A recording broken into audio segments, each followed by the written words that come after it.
The harbor's gone, but the silence still floats. Wind crosses Tunis, where a superpower once breathed. No palace roof survives to announce its name. Only broken walls, scorched memory, and hostile witnesses remain. Because the city was not merely defeated. It was meant to disappear from history itself. Yet the ashes keep resisting that sentence. Under Roman stone, another world still murmurs. A traitor's empire, a rival, a ghost. To find it, we have to enter the ruins. We begin with an absence. Carthage mostly survives through enemies. Roman authors preserved events. Punic voices largely vanished. Carthage stood on Tunisia's coast. It watched the central Mediterranean. Tradition links its founders to Tyre. Archaeology suggests a later 8th century start. Legend gives them Queen Dido. Legend should stay legend. Real founders mattered less than place. The site was brilliant. A sheltered gulf opened outward. Fertile land stretched behind. Harbors, fish, fields, and crossroads. Few cities had all four. So Carthage grew rich. Wealth gave it reach. Colonies and allies dotted coasts. Iberia, Sardinia, and Sicily mattered. Merchants carried metals, grain, oil, cloth. Sailors carried news and fear. From Iberia strengthened expansion. Western routes sped ambition. The city smelled of cedar, salt, pitch. Markets added spice and limestock. Bronze clanged in workshops. Amphorae scraped against stone quays. Phoenician roots met African realities. Carthage was mixed from the beginning. Punic likely sounded through contracts. It also rose in prayer. Government was not simple monarchy. Magistrates and councils shared authority. Greek writers noticed that system. Aristotle praised parts of it. Religion shaped public life. So did contracts, taxes, and grain. Names like Baal Hammon endured. Tanit watched from carved stelae. Temples rose above noise. Smoke and prayer met harbor winds. Their books scarcely reached us. Everyday voices vanished fastest. One irony survived the flames. Rome valued Carthaginian farming knowledge. Mago wrote on agriculture. Romans later translated his work. A civilization burned. Its manuals were preserved. That contradiction matters. Rome erased rivals, not usefulness. North African fields were productive. Hinterlands powered the glittering coast. Grain, olives, figs, and livestock thrived. Even famous harbors depended on farms. Harbor wealth hid rural labor. Empires always eat before they sparkle. The military harbor became legendary. Its circular design still fascinates archaeologists. Sea power defined Carthaginian confidence. It also fed Roman anxiety. Rome first met Carthage in Sicily. Neither side fought for small stakes. The First Punic War dragged on. Rome learned to fight at sea. Treaties never calmed suspicion. Revelry kept returning with new faces. Then came Hannibal's age. His shadow still dominates memory. But Carthage was never one general. It was ports, farms, households, councils. Even after Hannibal failed, the city endured. Trade revived faster than Roman comfort. That recovery unsettled Roman politicians. Prosperity looked like future danger. Roman fear outlived war itself. Memory can be militarized. Cato the Elder repeated one sentence: Carthage must be destroyed. Policy can begin as obsession. Repetition hardens into destiny. The final war came through pressure. Carthage stood between Rome and Numidia. When it defended itself, Rome moved. Pretext became invasion. The siege tightened slowly. Ordinary people carried the burden.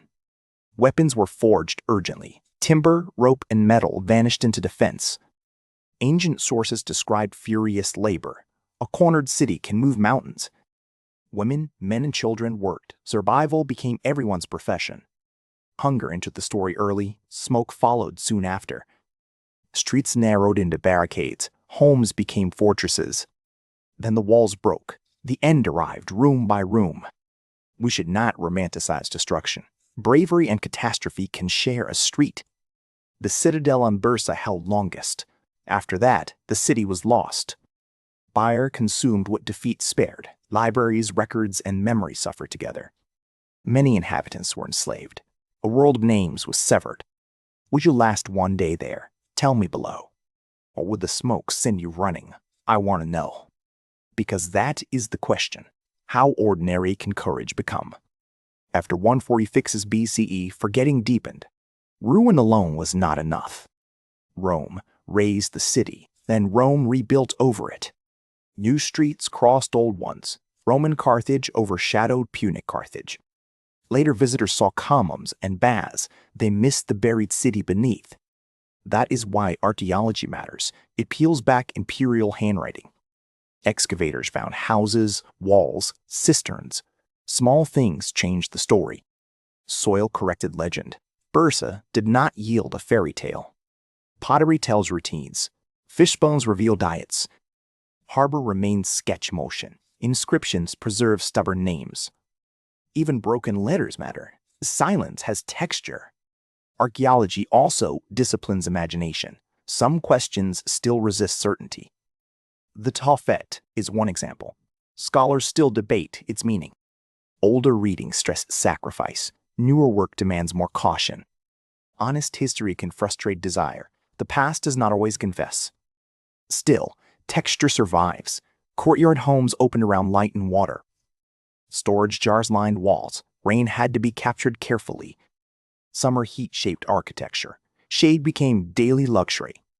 Cloth rustled in alleys. Donkeys and carts handled heavy work. Merchants counted weights precisely. Sailors watched winds more anxiously. Harbor noise never fully slept. Crews loaded by torchlight. Children learned languages and habits. Families guarded status and survival. Enslaved people existed too. Ancient wealth rested on unequal labor. Phoenician heritage remained strong. North African realities shaped everything. This mixing gave Carthage character. It was adapted, not copied. Household religion left quiet traces. Lamps and offerings shrank the distance. Greek and Roman writers often sneered. Luxury made a useful accusation. So did charges of cruelty. Enemy portraits are rarely neutral.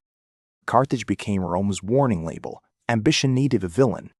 School children later learned Hannibal. They learned far less about everyone else, or farmers and harbor workers. That imbalance is the real erasure. Civilization shrinks when only generals survive. Yet one Punic voice echoes faintly. Hanno's voyage lingered in later transmission. Historians read against the grain. They compare hostile texts with material evidence. A coin may correct an author. A wall may expose propaganda. This method feels patient. It also feels just. Carthage starts breathing again. Not fully, but enough. At sunrise, harbor water flashed. Ropes creaked against moorings. Makers worked before daylight. Traders prepared scales and ledgers. Officials argued over policy. Captains studied clouds.